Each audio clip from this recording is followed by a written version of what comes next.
Hai guys, ada seorang Habib ceramah mengagung-agungkan kota Tarim yang notabene tidak ada kota lain selain Tarim, walaupun itu Madinah, Mekah, apalagi Jakarta. Istimewa pokoknya kota Tarim itu. Kota yang memuliakan wanitanya. Wanita di sana dimuliakan, wanita di sini diincar apemnya. Oke, kita tonton videonya. Apa hal sih yang cuman ada di Tarim nggak ada di kota lainnya? Walaupun di Mekah Madinah nggak ada. Tahu apa? Tarim itu kota yang sangat memuliakan wanita. Jadi di sono perempuan dimuliain. Nggak ada tuh orang datang ke perempuan diprank digombalin, nggak ada. Nggak kayak di Indonesia. Di prank di Bro, hotel. kalau Anda itu mau jadi sales negara, nggak usah jadi sales di Indonesia, gitu loh. Intinya gitu aja, gitu. Intinya kamu kan apa namanya itu, apa namanya ya? Ya apa? Ngejelekin negara Nah, lain istilahnya kan itu. gitu. Jadi apa yang ada di Tarim nggak ada di negara lain kan gitu. Kenapa kamu ada di Indonesia? Pulang sana ke Tarim. Tuh. Anda itu cuma sampah di Suruh Indonesia, pulang. gitu loh. Anda itu cuma sampah. Cuma sampah Anda itu. Gitu. Jangan memecah apa namanya tuh, memecah belah umat gitu. Intinya kamu itu mau apa namanya tuh, mau cari makan di Indonesia, gitu loh. Kalau emang apa yang ada di Tarim nggak ada di negara lain, kenapa kamu ada di Indonesia? Hah? Melarat di negara kamu? Hah? Gitu loh. Gitu aja intinya. Gitu. Gak usah doer-doer kemana-mana. Gitu. Intinya kamu kan apa, menghina seorang laki-laki bangsa Indonesia kan gitu. Gak usah gitu. Di Indonesia itu beragam-ragam budaya, beragam-ragam umat, kebineka tunggal ika. Gitu loh bos. Gitu. Anda itu gak usah bersorban, Anda itu seorang bangau bersorban Anda itu. Bangau gitu. bersorban. Pergi sono ke Tarim, balik sono ke Tarim, bawa keluarga lo ke Tarim, gitu loh. Jadi gak usah ngejelek-jelek ke negara lain. Sama halnya Anda menghina negara saya, kan gitu. Anda menganggap di negara saya negara dajjal gitu, hah? Jangan gitu bro. Anda itu bersorban, gitu. Di Mekah aja, di Madinah aja dia tidak mengagungkan, walaupun di sana tempat suci tidak mengagungkan. Kok cuma Anda dari Tarim mengagung-agungkan negara Tarim? Pulang sana ke Tarim. Anda cuma cari makan di negara kami. Hah? Gitu loh. Intinya gitu, bro. Gitu. Kenapa intinya kamu mengajak-ngajak orang Indonesia mau pulang ke Tarim? Jangan. Nanti pada akhirnya kamu yang ke Indonesia mau cari makan di Indonesia, kamu itu sampah, gitu loh. Golongan Anda itu cuma sampah, sampahnya orang Indonesia, gitu loh. Kalau memang di Tarim itu segalanya ada di Tarim, nggak ada di tempat negara lain, kenapa Anda ada di negara Indonesia? Gitu, Gitu loh. Nah, coba Anda itu bicara begitu, bicara di Malaysia, diusir kamu, gitu. Cuma di Indonesia itu loh mengagungkan Habib, gitu. Iya, ini saya cakap nih, gitu.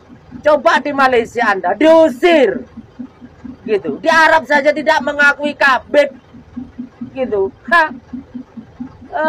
Kamu itu seorang bangau bersorban kamu itu, gitu. Oke, salam sehat dari saya.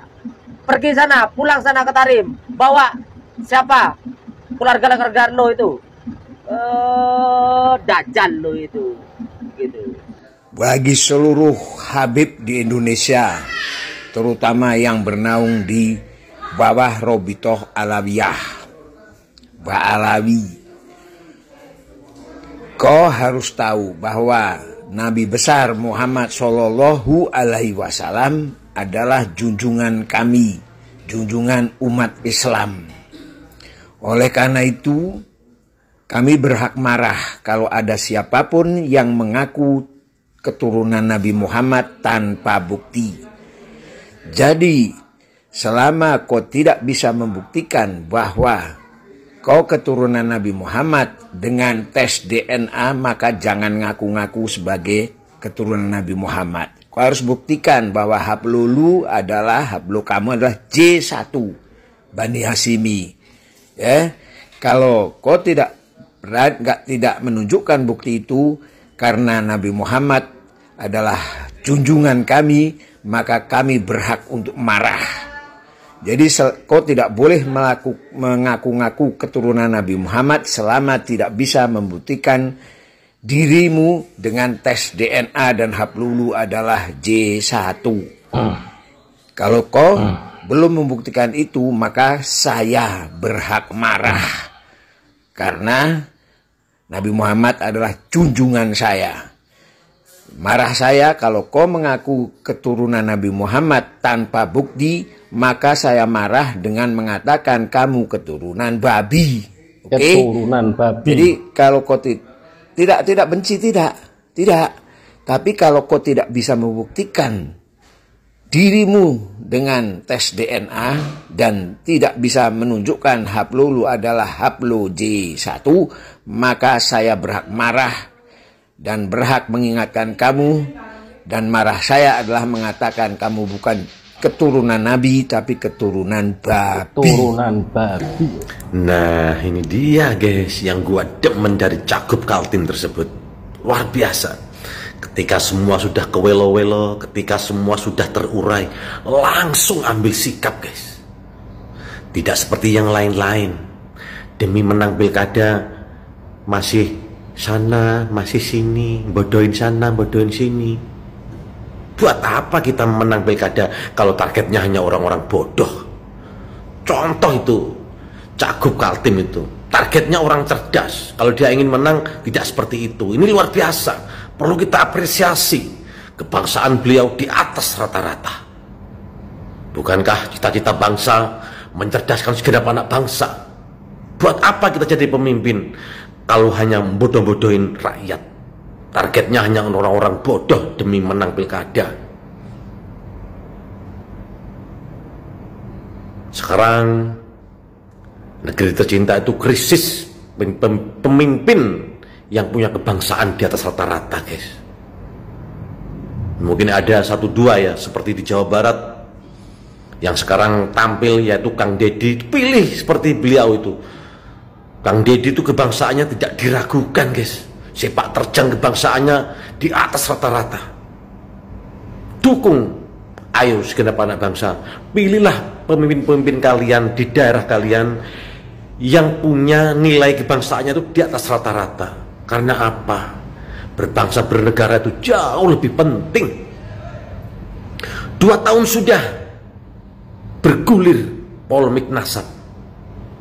Namun yang ngaku-ngaku hingga saat ini belum bisa membuktikan. Sudahi pengakuan. Karena ada yang mengakui ini akan berjalan terus. Coba tidak diakui, mereka akan malu sendiri. Jika tidak diakui, masih masa-masa kepingin diakui, ya rai gedek namanya, tidak tahu malu. Ayo, sesuatu yang sudah welo-welo ini ambil sikap. Ambil sikap. Nggak usah usudon lagi, udah nggak ada itu, udah welo-welo.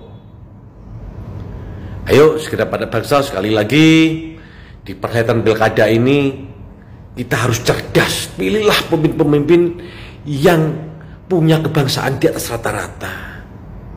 Sekian dari saya.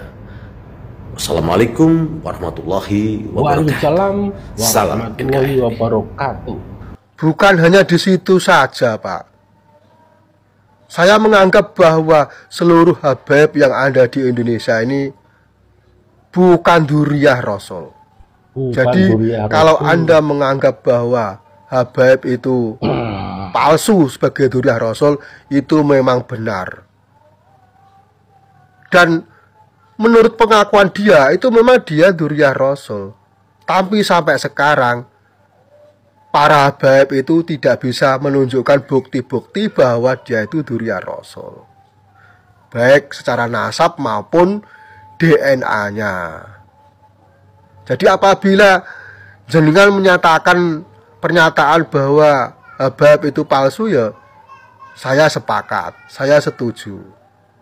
Dan apabila ada Habib yang merasa sakit hati, ya silakan saja, itu hak Anda.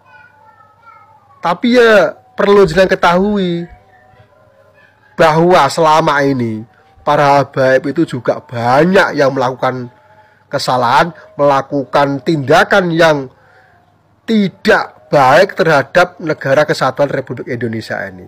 Sudah terlalu banyak menyakiti hati warga masyarakat Indonesia mengenai mengatakan bahwa Indonesia ini adalah negara kafir, mengenai pemalsuan makom, pembelokan sejarah, mengklaim bahwa Pangeran Diponegoro, Imam Bonjol itu adalah duriyah para kaum Ba'alawi. Itu kan sesuatu yang menurut kami itu menyakitkan hati kami. Jadi apabila ada pernyataan tokoh masyarakat yang mengatakan bahwa Habib itu palsu, yo jangan sakit hati, karena Habib sendiri sudah terlalu banyak menyakiti hati warga masyarakat Indonesia.